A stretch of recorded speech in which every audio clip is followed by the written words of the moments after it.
Ms. Clarke?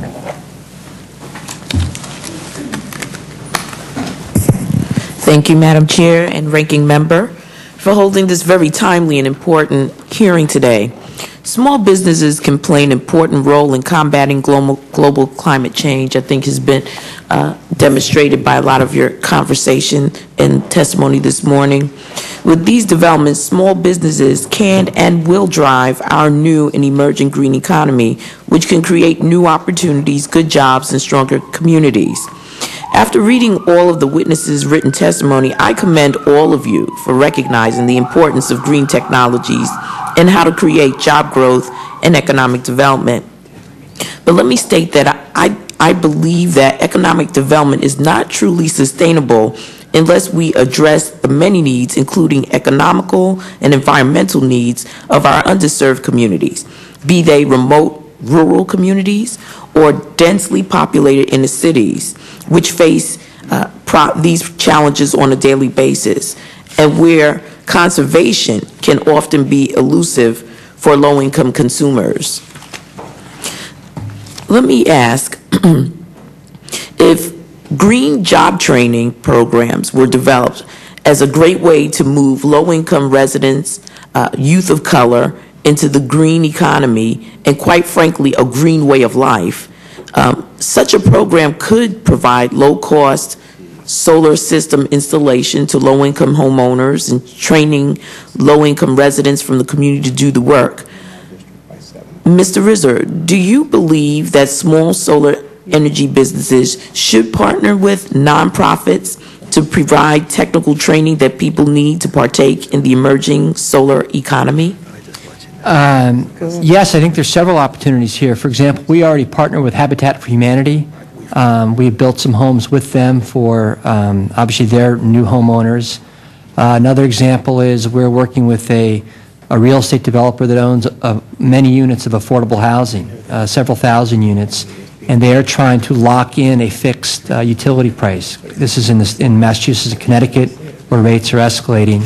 In terms of job training, we are going to face a constraint in terms of the amount of installers and people that can do the installation. Right now, we're not facing that constraint yet because the industry is still growing, and quite frankly, the economy is off. So it's easy to find that kind of. But presumably, when things pick up again, we're going to need those kind of training programs. I think we partner with some of the groups that you mentioned. There's a lot of potential for that. Do you believe that a program like this could provide people with practical skills needed for entry levels of the job market? Yeah, we find in our hiring to date, for example, if you look at the installation of a solar system on a home, you typically have a crew of 3 people. The lead person has to have a lot of experience. Quite frankly, the second and third person can really learn on the job. So that's an example where there's a fairly reasonable entry for new trainees. And would you say that our educational systems are really preparing that next generation of technician that would be required in a new green space that we're creating? Well, that's a pretty broad question when you get into our overall educational system. I'm not sure if I mean, are there skills that you would say are transferable? Yeah, I think they are. And I think it's, when I listen to testimonies of my colleagues here, we partner really with everybody at this table in terms of, less so wind and solar more in parallel. We don't necessarily, but in terms of, heating, cooling people, contractors, electricians, plumbers, home builders, very much we sort of share a lot of the same resource base in terms of personnel and the kinds of training that I think are needed. And Mr. Whetstone, would you say that this is applicable to your industry as well?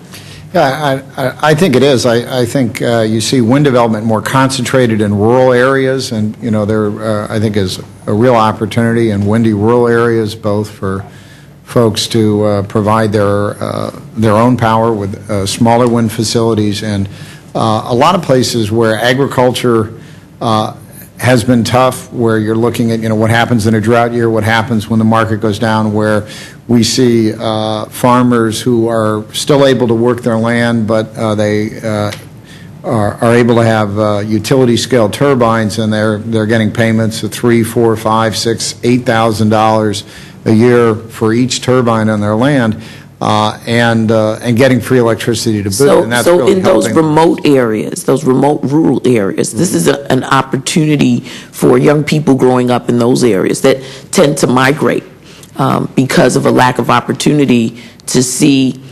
the growth of the green industry as something that perhaps they could pursue as a career. Exactly, and in fact, a number of our companies are supporting training and renewable engineering at local community colleges because there's a tremendous demand for jobs right now in that area, and there's not enough training. We have a lot of government support, for example, for training nuclear engineers, but it's been a long time since we built a nuclear power plant, and maybe that'll happen, I don't know. But meanwhile, we're producing those graduates, and our companies are finding it difficult to find trained engineers. Thank you both very much. Madam Chair, I yield back.